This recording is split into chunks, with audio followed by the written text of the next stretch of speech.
Assalamualaikum warahmatullahi wabarakatuh. Perkenalkan, nama saya Muhammad Agung Saputra dengan NIM 2302045010116. Prodi Pendidikan Teknik Elektro S1, kelas 03, dengan dosen pengampu mata kuliah media pembelajaran yaitu Pak Wahyudi, SPD MPD. Baiklah, langsung saja kita ke submateri yang pertama, yaitu pengertian media pembelajaran. Media pembelajaran adalah alat atau sarana yang digunakan untuk menyampaikan pesan dari pengirim ke penerima dalam proses pembelajaran. Media ini berfungsi untuk memperjelas dan mengefektifkan komunikasi dalam proses belajar mengajar. Submateri kedua, macam-macam sumber belajar. Ya, antara lain seperti manusia. Itu maksudnya adalah berinteraksi ya. Bahan materi pembelajaran, peristiwa, alat media, dan faktor lingkungan. Submateri ketiga, tren pemanfaatan media di era industri 4.0. Yang pertama yaitu augmented reality atau AR, yang dimana media yang menggabungkan dunia nyata dengan elemen digital atau meningkatkan pengalaman belajar.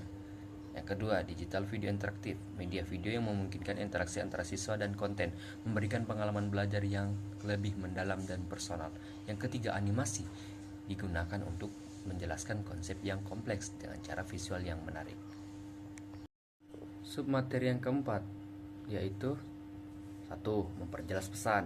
Maksud dari ini yaitu media pembelajaran membantu guru menyampaikan informasi secara lebih jelas dan tidak terlalu verbilistis, sehingga lebih mudah dipahami oleh siswa. Kedua, mengatasi keterbatasan. Media membantu mengatasi kendala ruang, waktu, dan kemampuan indera manusia sehingga memungkinkan siswa untuk belajar dengan lebih efektif. Ketiga, menstimulasi motivasi belajar. Penggunaan media ini lebih menarik, meningkatkan minat dan semangat siswa dalam proses pembelajaran. Submateri kelima, kontribusi media terhadap pembelajaran. Media membuat pembelajaran lebih menarik bagi siswa karena penggunaan elemen visual atau yang lebih interaktif. Interaksi langsung antara siswa dan media meningkatkan keterlibatan aktif siswa dalam pembelajaran. Penggunaan media menjadikan pembelajaran lebih efisien karena dapat menghemat waktu dan mempercepat pemahaman. Berikutnya, submateri yang keenam, klasifikasi media instruksional. Pertama yaitu ada media audio, media visual, media audio visual atau gabungan dari audio dan visual. Nah, yang keempat benda nyata, dan yang terakhir media berbasis komputer atau alat elektronik lainnya. Nah, submateri yang ketujuh, jenis-jenis media pengajaran menurut Heinik di KK 1996. Yang pertama yaitu media yang tidak diproyeksikan, meliputi benda nyata, model, bahan grafis, gambar diagram atau peta, dan display yang tidak memerlukan perangkat proyeksi, contohnya seperti poster, grafik, dan alat peraga nyata lainnya.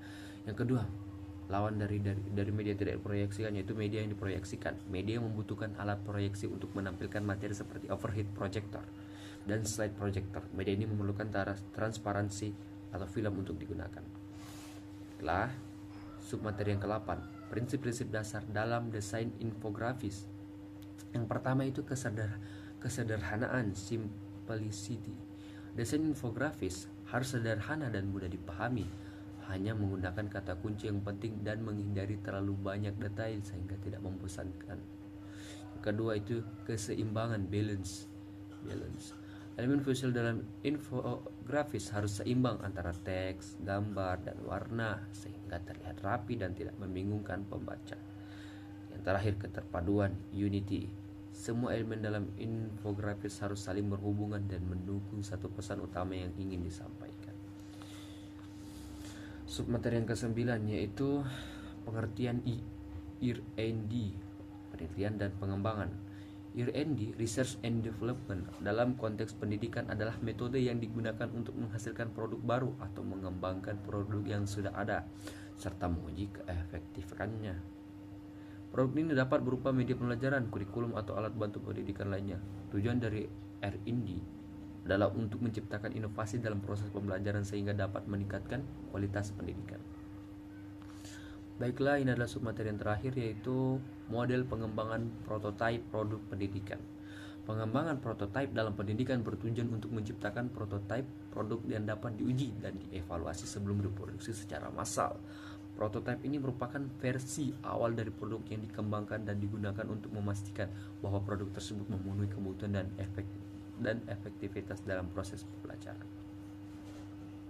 Yaitu adalah hasil presentasi mengenai media pembelajaran dari yang saya bawakan. Jika ada salah kata mohon dimaafkan, karena sejatinya manusia adalah sumber kesalahan. Wassalamualaikum warahmatullahi wabarakatuh.